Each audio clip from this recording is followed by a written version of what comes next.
सबसे पहले बात करते हैं एससी, एसटी और महिला किसानों को गहलोत सरकार के तोहफे की। एससी, एसटी एवं महिला किसानों को 75% अनुदान का तोहफा मिलेगा। राज्य सरकार ने सूक्ष्म सिंचाई संयंत्रों के अनुदान में बढ़ोतरी की है। इसे अब लघु एवं सीमांत कृषकों की तर्ज पर 75% अनुदान मिलेगा।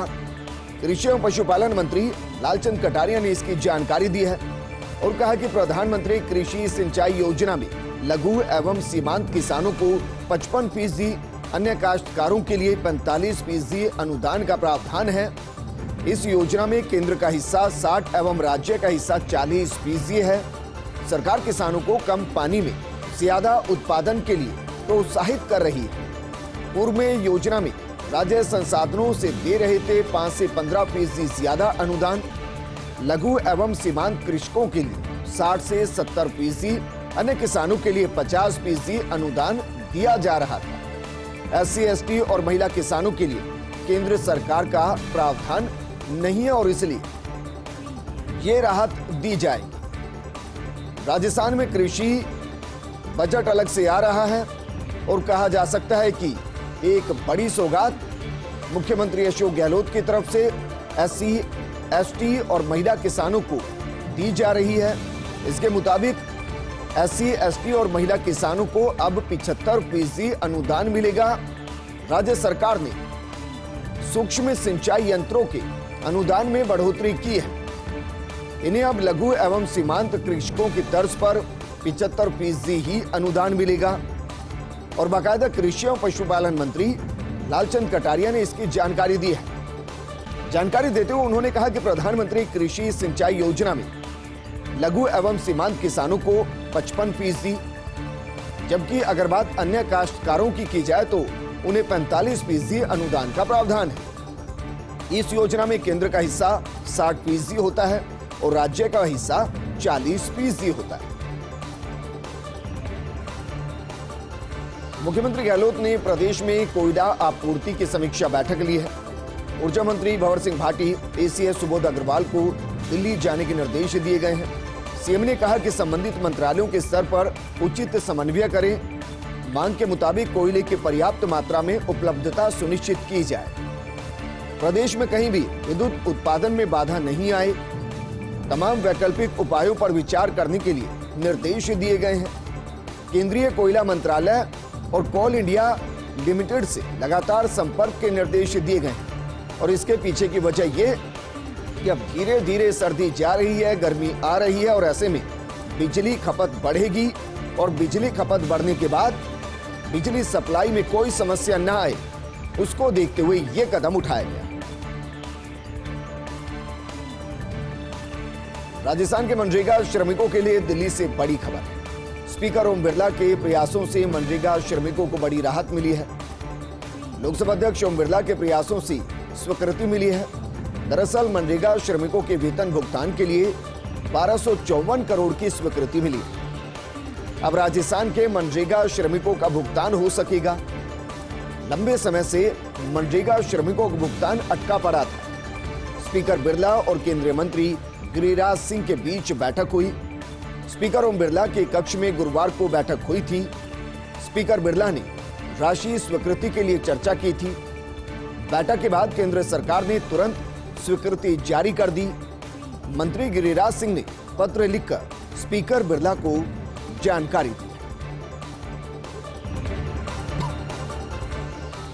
क्या संगठन में और ज्यादा सक्रिय होंगे तिवारी? जल्द ही और भी जिम्मेदारी बढ़ सकती है घनश्याम तिवारी की।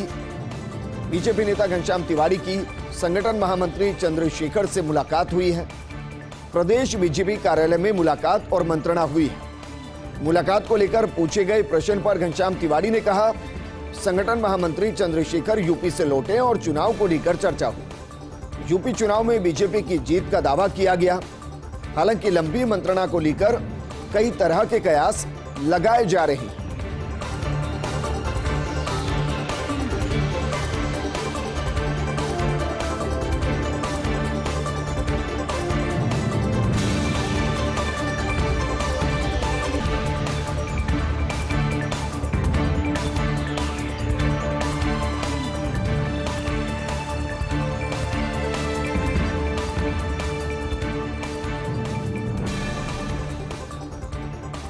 और अब रुक करते हैं सचिवालय से राजेंद्र छाबड़ा की रिपोर्ट। केंद्र में सेक्रेटरी और एडिशनल सेक्रेटरी के बाद अब होनी है जीएस की पोस्टिंग। राज्य के 4 अफसरों को दिल्ली से बुलावे का इंतजार है और ये 4 अफसर हैं प्रवीण गुप्ता, अजिताभ शर्मा, राजेश यादव और सुबीर कुमार, जिनको इंतजार है। अपॉइंटमेंट कमेटी ऑफ कैबिनेट के पास 1 माह से फाइल पेंडिंग पड़ी है। जानकार सूत्रों के मुताबिक फिलहाल 35 अफसरों को पोस्टिंग मिली है। ऐसे में केवल राजस्थान से सभी 4 का चांस नहीं आ सकता। एक अफसर की फाइल 1.5 साल से पेंडिंग है, दूसरे अफसर की पैरवी महामहिम कर रहे हैं और तीसरे अफसर ने थाम लिया है दिल्ली में राजस्थान के एक बड़े नेता का दामन, जबकि चौथे अफसर को अपनी मेरिट पर भरोसा है। उधर एक 5वें अफसर का मामला अलग से पेंडिंग चल रहा है। इनको मिलना है एडिशनल सेक्रेटरी के समकक्ष कोई पद और जयपुर में बड़ी जिम्मेदारी संभाल रहे इस अफसर के जाने नहीं जाने को लेकर संशय है। अब देखना है कि किन अफसरों के नाम लॉटरी में खुलने वाले हैं। सचिवालय से वरिष्ठ संवाददाता डॉक्टर ऋतुराज शर्मा की रिपोर्ट। राजनीतिक नियुक्ति पा चुके विधायकों को सुविधाएं देने की तैयारी। उच्च स्तर पर इसे लेकर मंथन हो रहा है। ए श्रेणी अधिकारी के स्तर पर यात्रा भत्ता मिल सकता है इन विधायकों को। जयपुर में बैठक लेने या बैठक में शामिल होने पर 1000 रुपए प्रति बैठक मानदेय मिल सकता है।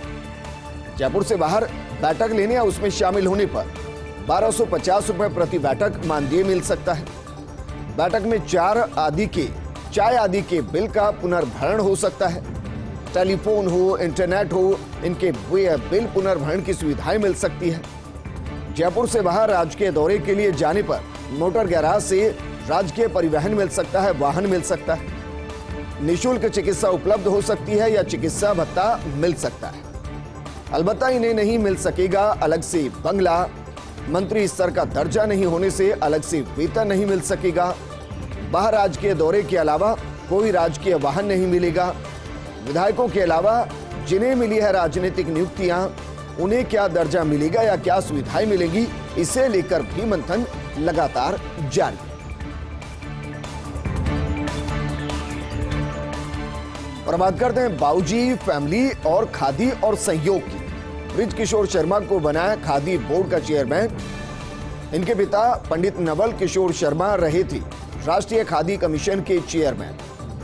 आजादी के आंदोलन के वक्त खादी मूवमेंट से बाबूजी जुड़े हुए थे। दौसा को खादी का पायनियर बनाने में बाबूजी का एक अहम योगदान रहा है। आज पूर्व राज्यपाल नवल किशोर शर्मा यानी कि बाबूजी दुनिया में नहीं है, लेकिन संयोग है कि उनके पुत्र यानी कि बृजकिशोर शर्मा राज्य खादी बोर्ड के चेयरमैन बनाए गए। बाबूजी ने न केवल खादी को बढ़ावा दिया बल्कि जीवन भर इसी को पहना भी। गांधी विचारधारा से प्रभावित होकर बाबूजी का खादी के प्रति प्रेम शुरू से रहा और अब जिस तरीके से पुत्र जिम्मेदारी संभाल रहे हैं, ऐसा लगता है मानो बाबूजी के ही उन आदर्शों को आगे बढ़ा रहे हैं।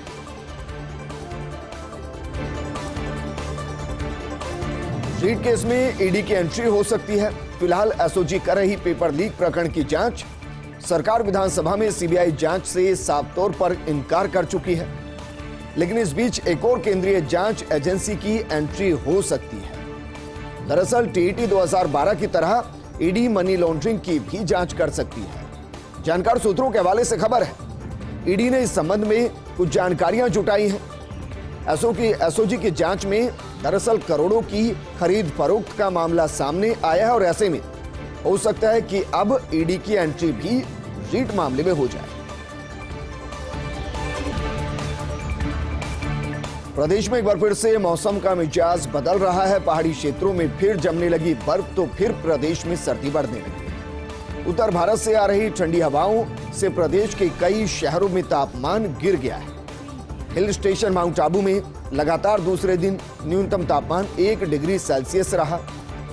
माउंट आबू रहा प्रदेश का सबसे ठंडा इलाका, जहां कई जगह बर्फ जमी दिखी। जयपुर के जोबनेर में भी न्यूनतम तापमान 2 डिग्री दर्ज किया गया। बाड़मेर, जयपुर, उदयपुर, जोधपुर, चूरू, गंगानगर, सीकर, झुंझुनू, अलवर, करौली भी। इन शहरों में न्यूनतम तापमान में 1 से 3 डिग्री सेल्सियस तक की गिरावट रिकॉर्ड की गई, जबकि हनुमानगढ़, करौली, सीकर, चित्तौड़गढ़ में आज 5 डिग्री सेल्सियस से नीचे रहा। मौसम विभाग के अनुसार इन सर्द हवाओं का असर बना सकता है 15 फरवरी तक सर्दी का माहौल।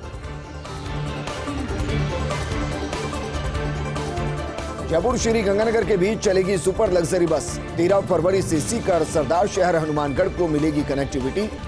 रोडवेज शुरू कर रहा जयपुर से गंगानगर के बीच लग्जरी बस सर्विस।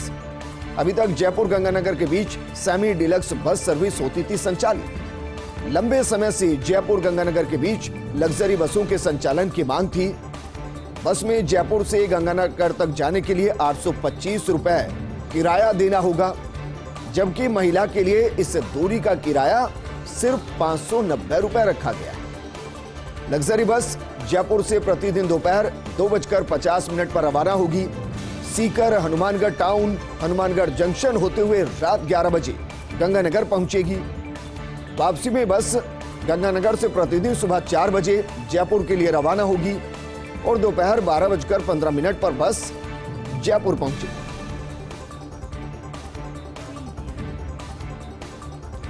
सवाल यह है कि कब थमेंगे महाराणा प्रताप से जुड़े तथ्यों से छेड़छाड़ के मामले। ताजा विवाद सुखाड़िया विश्वविद्यालय के इतिहास विभाग से जुड़ा है। राजस्थान के इतिहास की रूपरेखा इस किताब से एक बार फिर से विवाद शुरू हो गया है। किताब में बताई गई अकबर से महाराणा प्रताप की पराजय होना यानी कि हार होना और इसके साथ ही हार के कारण भी गिना दिए गए। महिला प्रोफेसर दिग्विजय भटनागर ने 2018 में किताब को लिखा था और किताब का पुनः मुद्रण 2020 में किया गया। इतिहासकार किताब को पाठ्यक्रम से हटाने और कार्रवाई की लगातार मांग कर रहे हैं। और अब बात करते हैं ख्वाजा साहब के दरबार की, जहां आज भी कायम है सदियों पुरानी परंपरा। तरक्की और आधुनिकता के बावजूद आज भी कायम कई प्राचीन परंपराएं। आधुनिकता के इस दौर में रोशनी के लिए जहां एक से बढ़कर एक संसाधन उपलब्ध हैं, वहीं आज भी दरगाह में दुआ के समय मोमबत्तियां ही रोशन होती हैं। दरगाह में रोशनी के समय मोमबत्ती रोशन करके दुआ पढ़ना आज भी जारी है। जब सूरज अपने अंतिम पड़ाव पर पहुंच चुका होता है और सूर्यास्त के समय दरगाह में रोशनी की दुआ होती है। ये मोमबत्तियां बाजार से नहीं खरीदी जाती, बल्कि दरबार में ही इन्हें बनाया जाता है। रोशनी की दुआ में जो मोमबत्तियां रोशन की जाती हैं, वो करीब 2 फीट लंबी होती हैं। यहाँ की मोमबत्तियों का कलर भी सूफी रंग का होता है, जो अपने रंग और साइज के चलते लोगों के लिए आकर्षण का केंद्र भी रहती है। मधुमक्खियों के छत्ते के मोम से मोमबत्तियों को बनाया जाता है और बुझने के बाद जायरीन इन्हें अपने साथ लेकर जाते हैं। पेंशन पालनहार योजना से जुड़ने के लिए अब चक्कर काटने नहीं पड़ेगी। जयपुर कलेक्टर चलाएंगे विशेष ऑपरेशन संबल अभियान।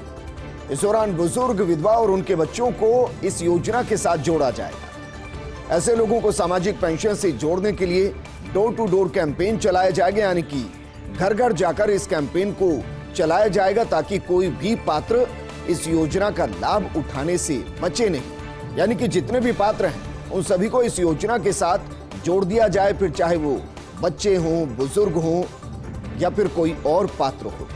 जिला कलेक्टर राजन विशाल ने अभियान को लेकर विशेष जानकारी दी और कहा कि अधिकारियों, कर्मचारियों की टीम अब घर घर जाएगी, गांव गांव जाएगी, डोर टू डोर सर्वे करेगी।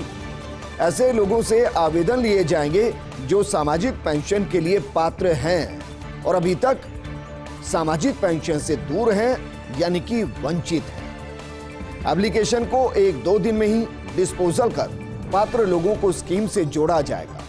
यानी कि ऐसा नहीं है कि घर घर जाएंगे, जानकारी इकट्ठे करेंगे और उसके बाद महीनों लग जाएंगे पेंशन मिलने में। कलेक्टर साहब कह रहे हैं कि एप्लीकेशन जैसे ही मिलेगी 1 या 2 दिन में ही निस्तारण किया जाएगा, डिस्पोजल किया जाएगा और पात्र जो भी लोग होंगे उनको तुरंत स्कीम के साथ जोड़ दिया जाएगा। जिन लोगों के आवेदन पहले से पेंडिंग है उनकी डिटेल जुटाकर उसे भी निस्तारित करवाया जाएगा, क्योंकि जाहिर है हजारों ऐसे मामले होंगे, हजारों ऐसी फाइल होंगी जो पेंडिंग चल रही होंगी, उनकी भी डिटेल जुटाई जाएगी, वेरिफिकेशन किया जाएगा और उसके बाद अगर वो सामाजिक पेंशन के पात्र हैं तो उनकी फाइल का भी तुरंत निस्तारण किया जाएगा ताकि उन्हें इस योजना का लाभ मिल सके। जयपुर की मधुशालाओं की बड़ी फर्म की भविष्य दृष्टि। फर्म को संभवतः पहले से पता था क्या आएगा नई आबकारी नीति में। मॉडल शॉप और एयरपोर्ट शॉप के बारे में फर्म को पहले से जानकारी थी कि इन दुकानों का नई पॉलिसी में प्रावधान होने वाला है और इसी कारण फर्म ने पहले से शुरू कर दिए थे प्रयास। समूह द्वारा पहले से ही जयपुर में 3 शराब शोरूम संचालित किए जा रहे थे और अब एयरपोर्ट पर भी दुकान खोलने की तैयारी चल रही है। इन प्रावधानों का पॉलिसी में जोड़ना सायास था या फिर अनायास था, यह अपने आप एक अबूझ पहेली, एक बड़ा सवाल है। फर्म से 3 मौजूदा और रिटायर्ड आईएएस का बताया जा रहा है कनेक्शन, बताया जा रहा है लिंक। वहीं वित्त विभाग के पहले फ्लोर पर भी बताई जा रही खासी घुसपैठ और शायद इसीलिए प्री प्लानिंग की गई है। शायद अंदाजा होगा कि इस तरीके की नीति आने वाली है, नीति में बदलाव होने वाला है और इसलिए सवाल उठ रहे हैं कि वित्त भवन के पहले फ्लोर पर खासी घुसपैठ की जा रही है। मुंबई की फ्लाइट्स का कोटा पूरा, दिल्ली की कमी। दरअसल तीसरी लहर से पहले जयपुर से मुंबई के लिए चल रही थी 10 फ्लाइट्स। अब फिर से 10 पर पहुंची मुंबई की फ्लाइट्स की संख्या, यानी कि प्री कोविड जैसे ही हालात अब बन गए हैं।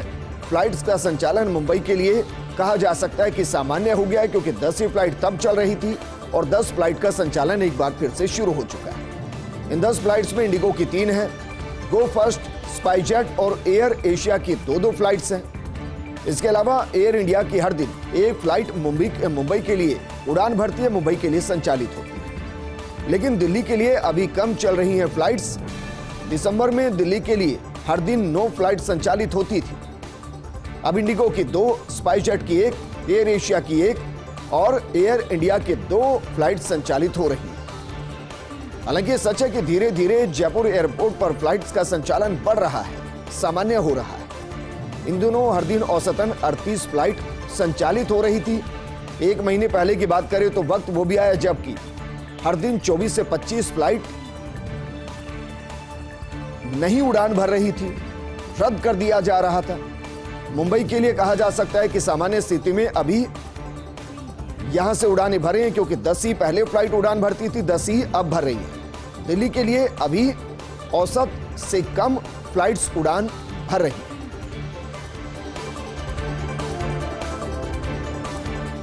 बैंकॉक और कुआलालंपुर की फ्लाइट्स का इंतजार अभी भी है। जयपुर एयरपोर्ट से कोरोना से पहले फ्लाइट चल रही थी, उड़ान भर रही थी।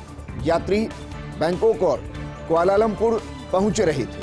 कोरोना से पहले बैंकॉक के लिए हर दिन 2 फ्लाइट उपलब्ध थी, 2 फ्लाइट संचालित होती थी, जबकि कुआलालंपुर के लिए सप्ताह में 4 दिन फ्लाइट चलती थी। एयर एशिया और थाई स्माइल की 3 इंटरनेशनल फ्लाइट संचालित हो रही थी। अभी देश के कई शहरों में बैंकॉक, सिंगापुर, कुआलालंपुर के लिए फ्लाइट्स हैं। दिल्ली, मुंबई, कोचीन, चेन्नई, अमृतसर आदि शहरों से फ्लाइट चल रही हैं, उड़ान भर रही हैं।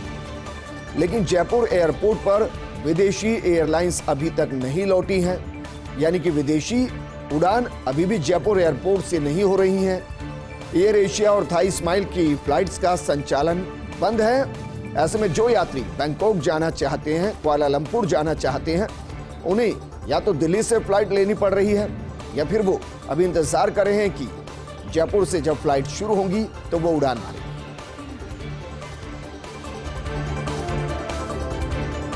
कांग्रेसी विधायक ने ठुकराया यूआईटी चेयरमैन का पद।